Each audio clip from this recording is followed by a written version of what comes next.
느낌적인 거로 세금 신고했다가는 정말 가산세까지 해서 세금 폭탄 맞을 수 있습니다.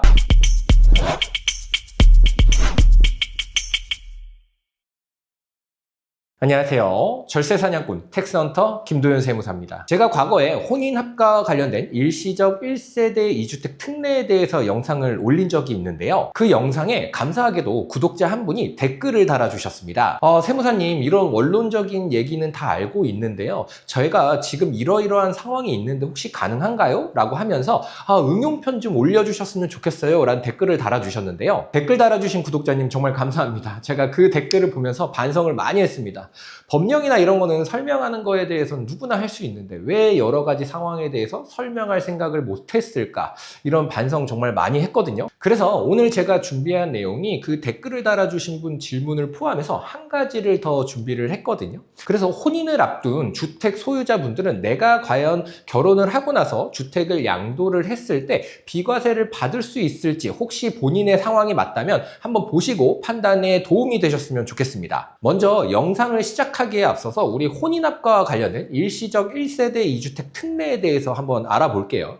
소득세법 시행령 155조 5항에 나와 있는데요. 그 내용이 뭐냐면 결혼을 하기 전에 신랑이 있고요. 결혼을 하기 전에 신부가 있습니다. 이분들은 각각 1주택씩 소유를 하고 있어요. 그런데 결혼을 하지 않았을 경우에는 만약에 이 주택을 팔게 되면 비과세입니다. 여기서 말하는 1주택은요, 당연히 이제 보유 요건을 2년을 충족을 한 거고요. 조정 대상 지역이었다라고 하면 2년 거주 요건도 충족을 해야 비과세 특례를 적용받을 수 있는 주택입니다. 만약에 결혼을 하지 않았다라고 하면 이 주택에 대해서는 비과세를 받을 수 있겠죠. 이 신부도 마찬가지일 겁니다.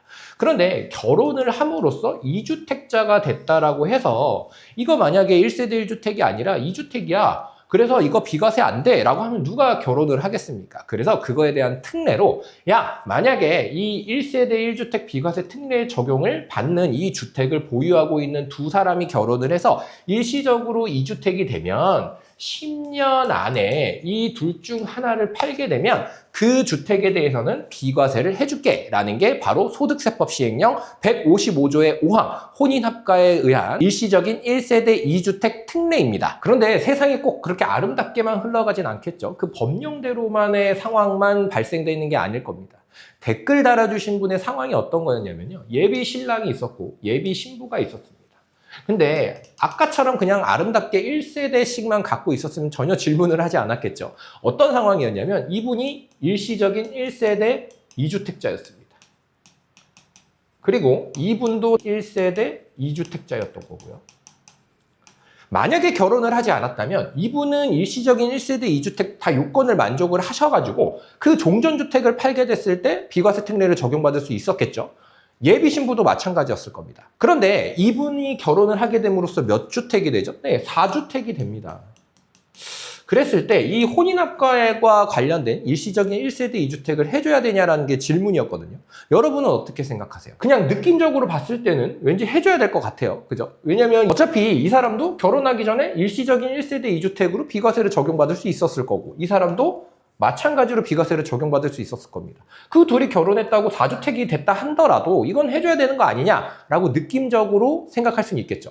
당연히 그 느낌은 누구나 갖고 있습니다. 그래서 판례가 있어요. 요거와 관련된 이 사람들도 이렇게 느낌적으로 생각을 해서 신고를 했겠죠. 그래서 이제 국세청은 당연히 시비를 걸었을 겁니다. 당연히 딴지를 걸었을 거예요. 야, 너 이거 혼인합과와 관련된 일시적인 1세대 2주택 특례 적용 못 받아 라고 당연히 딴지를 걸었는데 이 사람들은 조세불복을 하게 된 겁니다. 그게 판례까지 가서 대법원 판결까지 갔습니다. 어떻게 됐을까요? 이게 바로 그 해당 판례입니다. 똑같은 상황이었어요. 일시적인 1세대 2주택을 가진 남녀 둘이 만나서 4주택이 됐는데 이제 비과세로 신고를 하겠죠. 그래서 딴지를 걸어서 이제 조세불복까지 갔는데, 이거에 대한 히스토리를 설명을 드리면 1심에서는 납세자가 졌습니다. 그런데 2심에서는 납세자의 손을 들어줬어요.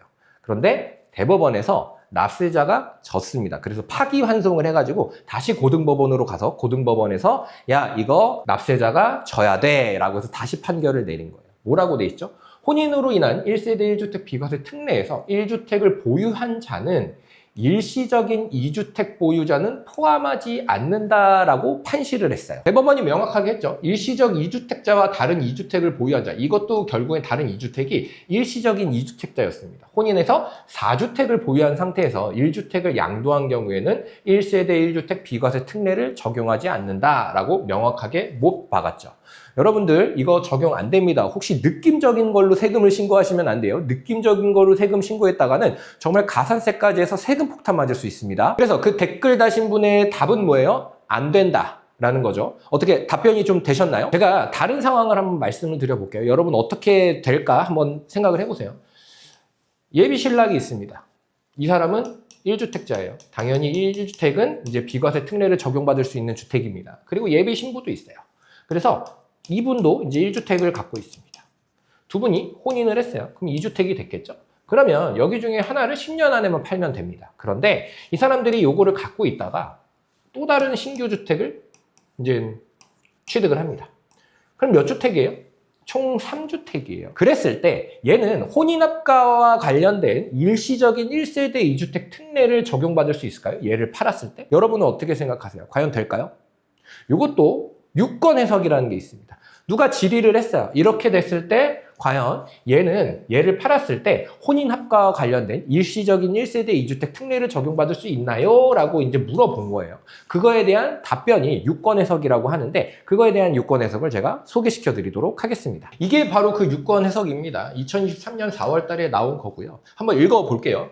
1주택을 보유한 자와 1주택을 보유한 자가 혼인으로 1세대 2주택이 된 후 새로운 주택을 취득함으로써 1세대 3주택이 된 경우 그 새로운 주택을 취득한 날로부터 일시적 2주택 허용 기간, 우리 3년이죠. 3년 이내에 종전주택을 팔면 되니까요. 그리고 혼인 날로부터, 이거는 이제 개정 전에 5년이었는데 이거 10년이라고 보시면 돼요. 10년 이내에 혼인 전에 보유했던 주택을 양도할 경우에는 아까 제가 말씀드렸죠. 155조 1항 및 5항을 적용하는 거다라고 해서 적용할 수 있습니다. 이게 혼인합과와 관련된 1세대 2주택 특례를 적용할 수 있다라는 유권 해석이 나왔죠. 이런 것들을 찾아서 적용을 한다라고 하면 충분히 반영할 수 있습니다. 제가 생각하기에 아까 그 판례 있잖아요. 그거는 정말 느낌적으로 세금을 신고하신 것 같아요. 아, 우리가 일시적 2주택이니까 원래 그거는 비과세 특례를 적용받을 수 있는 거니까 똑같이 결혼을 해서 우리가 한 채를 팔게 되면 어차피 비과세였으니까 이것도 혼인합과에 관련된 비과세 특례를 적용받을 수 있겠지라고 해서 느낌적으로 신고를 한 것 같아요. 절대 세금은 느낌적으로 하시면 안 됩니다. 반드시 이제 세금을 신고하기 전에 본인의 상황을 세무사님과 한번 상담을 해갖고 같이 고민을 한번 해보셔야 돼요. 세금에 대해서 아리송한 게 있으면 무조건 세무사님 찾아가세요. 그게 여러분의 재산권을 보호할 수 있는 길입니다. 물론 혼인합과와 관련된 여러 가지 상황들이 많습니다. 그래서 만약에 혼인합과와 관련된 1세대 1주택 비과세 특례를 적용받을 수 있는지에 대해서 궁금하시면 더보기란에 제 관련된 정보를 넣어놓을 테니까요. 언제든지 전화 주시면 제가 상담 일정 잡아드리도록 하겠습니다. 오늘 제가 준비한 내용은 여기까지입니다. 대한민국 모든 납세자가 억울하게 세금을 뺏기지 않는 그날까지